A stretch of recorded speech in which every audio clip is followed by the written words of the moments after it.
Hi guys, so this is the second part of female Asperger's traits from helpforaspergers.com. This next section is intellectual slash giftedness slash education slash vocation. So the first one is may have been diagnosed as autistic or Asperger's when young, or may have been thought of as gifted, shy, sensitive, etc. May also have had obvious or severe learning deficits. I was not diagnosed when I was young, obviously, since I'm seeking a diagnosis now.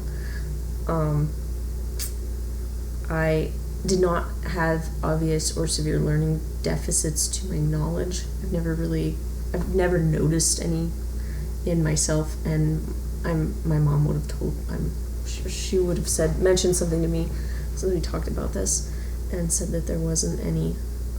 In fact, I was early talker, could use big words when I was like 2 years old, hold conversations when I was 2. Everybody, my extended family likes to talk about, I knew what the word ovoid meant when I was 2 and how to use it, and everybody just thought that was amazing.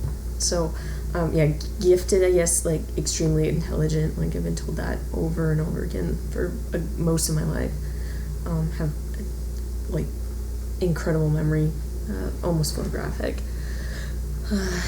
Shy and probably sensitive. Shy, maybe not so much until I hit about junior high. Second is often musical and artistic. These are actually incredibly true.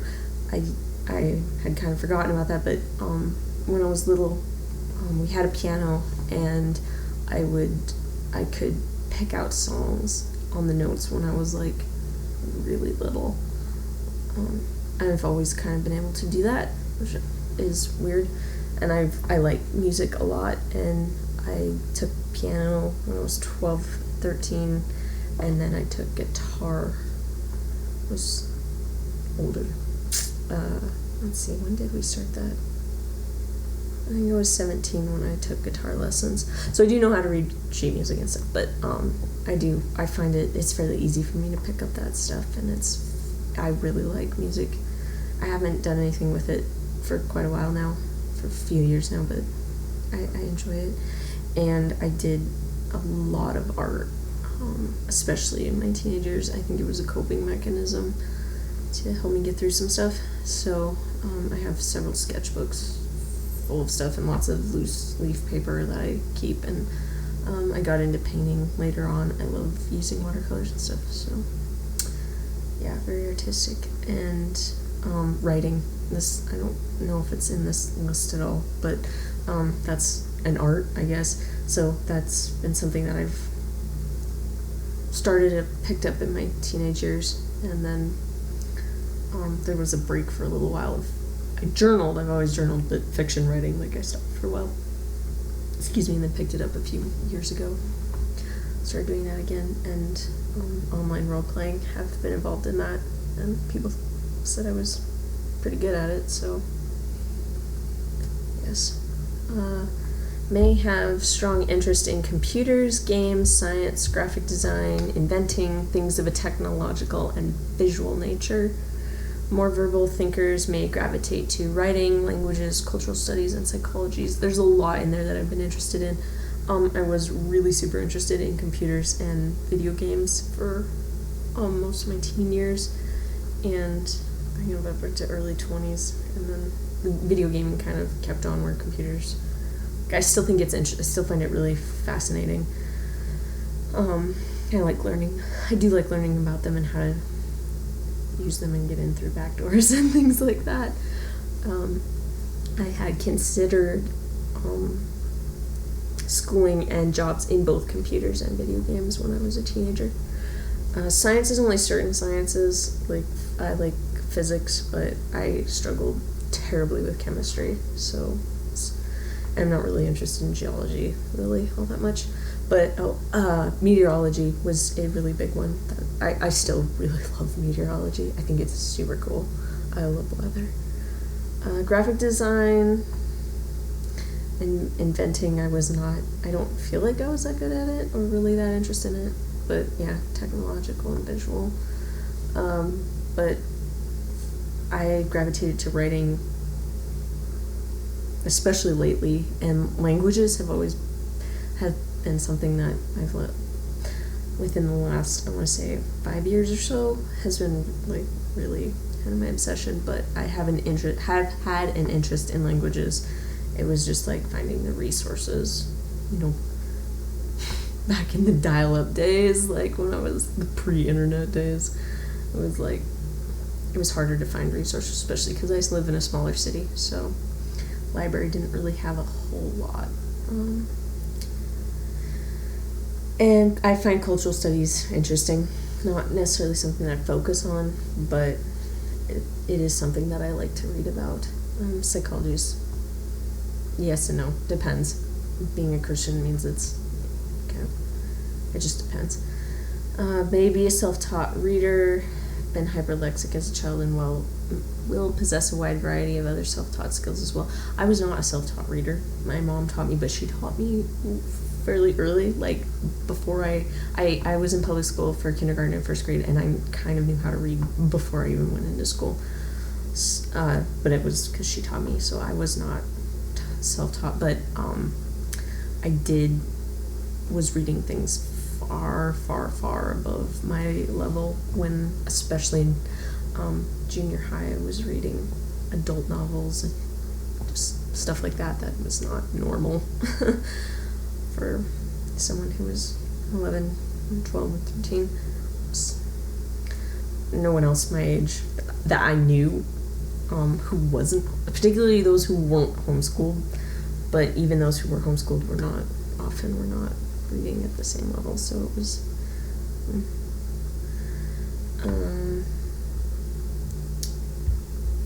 a wide variety of other self-taught skills. I guess this is true. I've kind of considered myself a jack of all trades. My mom helped me with cooking, but I learned a lot on my own. I taught myself to draw. I basically taught myself how to write fiction and whatnot just through reading. I never took any classes on it or really anything like that. Taught myself a lot about computers, and obviously languages is something that I self-teach. Basically just anything I want to learn or that I need to know how to do, I find a website or a book and I pick it up and I learn it. So yeah. May be highly educated but will have had to struggle with social aspects of college, may have one or many partial degrees.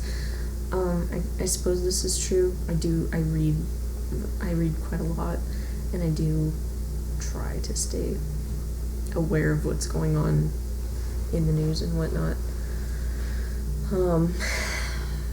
And I liked a lot of the classes that I took in college. I don't have a degree. I was one class away from completing my core credits, so I'm not sure what that is, if that's an AA, I think.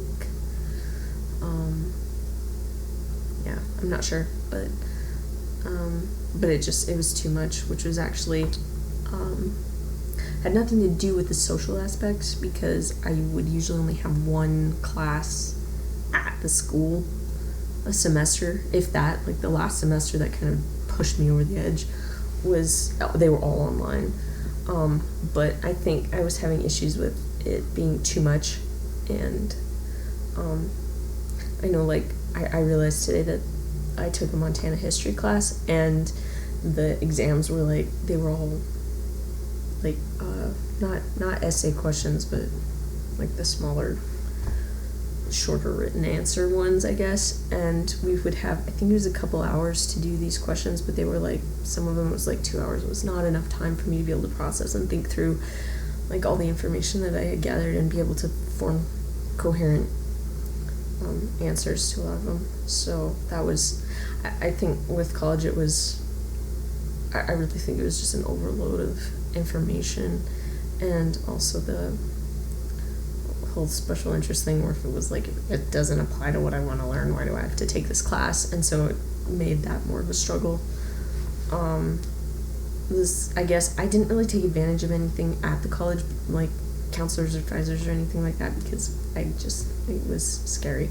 And I would get lost around campus, which apparently is also, like, there's another list on the Asperger girls author, who was a Australian psychologist, and she had a list of a whole bunch of things and just issues that people with Asperger's have in college, and like they were all issues that I've had while dealing with it. But the social aspect's hard to know because I only had a few classes actually inside. Like, I tried to take online classes as much as possible because I hated going to class, which is probably a good indicator. But yeah, it was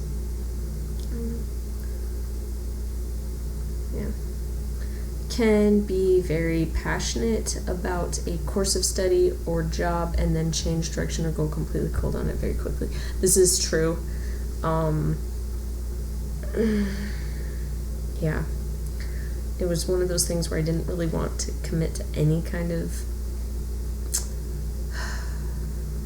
major or anything in high school. Like, I've heard in public school, like, they kind of like push you to make a decision in high school of which way you want to go, and like being homeschooled, I didn't really have that, which I thought was good because I changed what I wanted to study like through my teen years horrendously, and then later, and I didn't go to college until much later. I was 21 when I went to a one-year Bible college, and then it was like, a year later, I think I started, 2 years, it might have been 2 years later that I started taking colleges or university, and there was only 3 classes at a time, so it was like, taking me a really long time to get through stuff. And even I'm seeing now that I think even 3 classes was almost too much, just too much overload for stuff, for some things. So yeah, it was, can just completely go cold. Like, I have no interest in video game designing anymore the way that I did when I was like 14, 15. So I just have it for a while and then go completely cold. Will often have trouble holding on to a job and may find employment daunting. This is really true.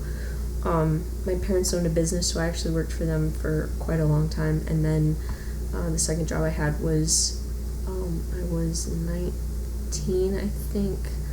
Let's see, I would have been in, maybe I was younger than that. I think it was about 19.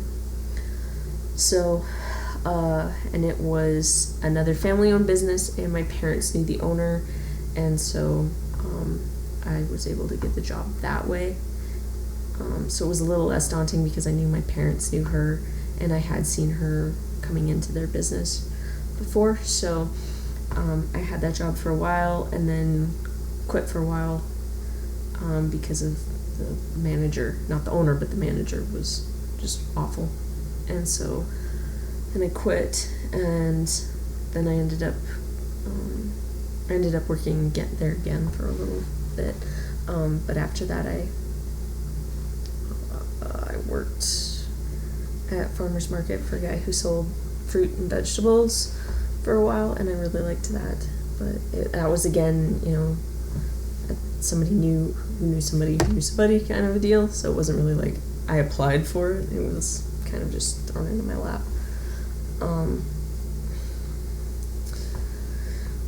So, and then I did try a couple other jobs, and one of them I realize now was definitely overstimulation, and I just walked off the job pretty much.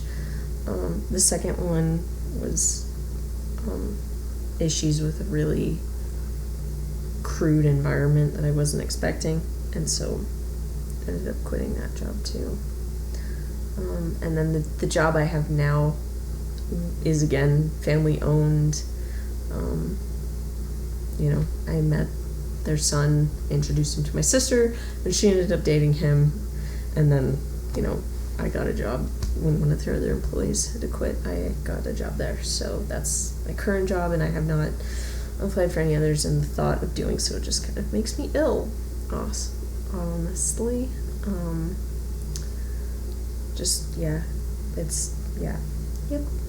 Don't really, think I need to, but don't really want to, kind of. School's the same way, though, right now. I kind of want to, but kind of don't. Highly intelligent, yet sometimes can be slow to comprehend due to sensory and cognitive processing issues. I can't really say from when I was younger, like not knowing from an outside perspective or whatever, but now I do find myself doing that, where it's, especially in talking to people, where I have to, like, I think this is where, like, not feeling like people listen to what I say, but or talk over me, is because, like, sometimes they'll people will talk to me, and then it, like, takes me a second to kind of, like, think about what I'm going to say, and then I can say it, so there's, like, this delay, and then people have time to, you know, keep going without really hearing what you, or thinking you don't have anything to say. But a lot of times it's just because, like, I'm trying to think about what to say, because there's so much to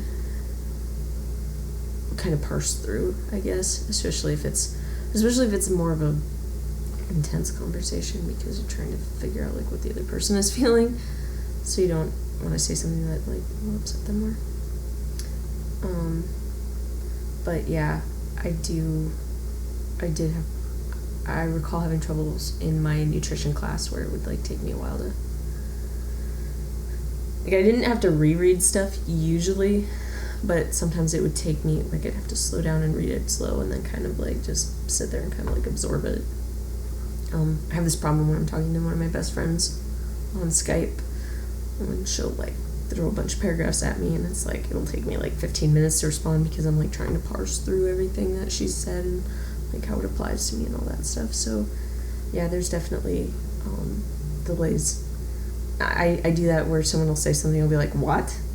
And then, oh yeah, like, I heard them, but I didn't realize exactly what they're saying, and so I say what for them to repeat it, even though I've already heard it. It's just like, yeah, definite delay there.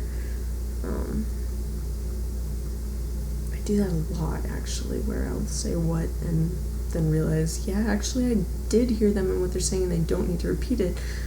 I think it's a filler to kind of, like, yeah, fill in that delay. I'm like stimming ridiculously right now. Will not do well with verbal instructions, needs to write down or draw a diagram. Yes. This is, I prefer to have a written set of instructions that I can look at. The only other way that this works is if it's something that I can watch someone do, and then usually I'm okay with the steps, but if it's simple, fairly simple, but or if I already know how to do it. Like, I housekeep right now, and so it's like I already know how to clean a bathroom and make a bed and stuff, but if there's a certain way that they would prefer it cleaned, like she was shown that, and just kind of told and shown, you know, this is the process that we use. And so, but once I have it, I have it down. But yeah, directions, I can work with verbal, but I usually write at least an address down. Like, I need that. And yeah, I like diagrams. They're nice. Like, I like maps when I'm trying to find a place to go. I much prefer to go by map.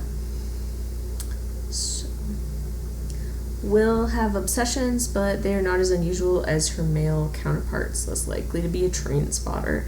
This is probably true, I would say. I think I did. As a teenager, I had unusual obsessions for a teenage girl. I was not interested in the same things that typical girls are. Like, I liked video games, and I liked science fiction, which was kind of unusual. Like, the Star Wars and the Star Trek was, like, super into that kind of stuff. When I was younger, I don't recall anything being, well, I guess Teenage Mutant Ninja Turtles was a little weird, because that was definitely a boys' cartoon. But and Legos. Like, I loved Legos. What else? Yeah, just stuff wasn't always unusual like that, but I think I did tend to swing a little bit more towards things that would interest boys rather than girls typically. I've had I had obsession with anime for a while, and manga, the drawing and writing, Harry Potter. That one was kind of like typical at the time. Supernatural, TV show called Supernatural for a while. So it was just there's a little bit of both. But yeah, it wasn't unusual like trains and like I don't know. I've heard bus schedules and I've heard some that are strange, really considered unusual for that. I guess, I can't think of any that were exceptionally unusual. So, yep. Thanks, guys.